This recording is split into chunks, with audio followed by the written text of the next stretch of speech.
दादी नानी की कहानी मेरी जुबानी में आप सभी का हार्दिक अभिनंदन।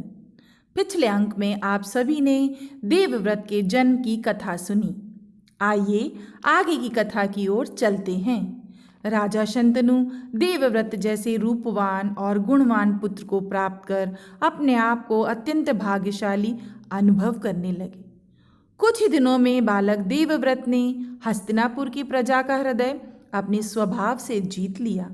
राजा शंतनु ने भी प्रजा और मंत्रियों की मन की बात जान ली तथा देवव्रत को राज्य का युवराज घोषित कर दिया और निश्चिंत होकर जीवन व्यतीत करने लगे। किंतु गंगा की कमी उन्हें हमेशा खलती थी। उसके बिना वे अकेलेपन का अनुभव करते थे। इसी अकेलेपन से निकलने के लिए वह यमुना तट पर टहलने जाया करते थे। एक दिन वहाँ के मनोरम वातावरण से राजा के मन को शांति मिली। अचानक सुवासित हवा का एक झोंका आया। शांतनु उसी ओर मुड़े तो क्या देखते हैं, एक सुंदर सी ग्रामीण युवती सुगंधित फूलों से अपना श्रृंगार किए हुए पेड़ों की ओट में खड़ी थी। युवती का सौंदर्य स्वर्ग की अप्सराओं से भी बढ़कर था। शांतनु उसे एकटक देखते रह गए। युवती भी राजा की ओर आकर्षित होने लगी। राजा ने युवती को अपना परिचय दिया और कहा कि मैं हस्तिनापुर का राजा शंतनु हूँ, और उससे उसका परिचय पूछा। युवती ने लजाते हुए बताया कि वह मल्लाहों के मुखिया की बेटी है। उसका नाम सत्यवती है। तब शांतनु ने उससे मिलने का वादा लिया और महल की ओर लौट आए। महल में उनका मन अशांत सा होने लगा।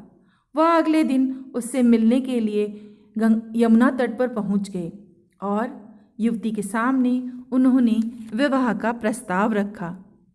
यह सुनते ही सत्यवती पहले तो बहुत ही शर्माई, फिर उसने कहा, राजन, इसके लिए तो आपको मेरे पिता से अनुमति लेनी होगी।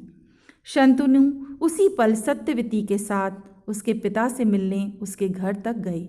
उन्होंने मल्लाहों के मुखिया को अभिवादन करते हुए उससे उनकी पुत्री सत्यवती से विवाह करने की इच्छा के बारे में बताया।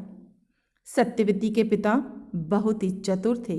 उन्होंने बेटी के सुरक्षित भविष्य के बारे में सोच विचार करते हुए राजा से कहा, राजन, आप जैसे प्रतापी राजा की पत्नी बनना तो मेरी बेटी के लिए सौभाग्य की बात होगी, किंतु आपको मुझसे एक वादा करना होगा।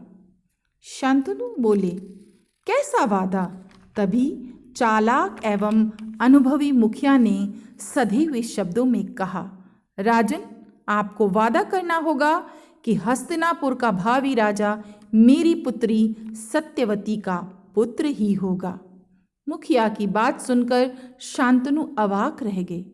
वे गंगानंदन के अलावा किसी को भी अपना उत्तराधिकारी बनाने की बात सोच भी नहीं सकते थे।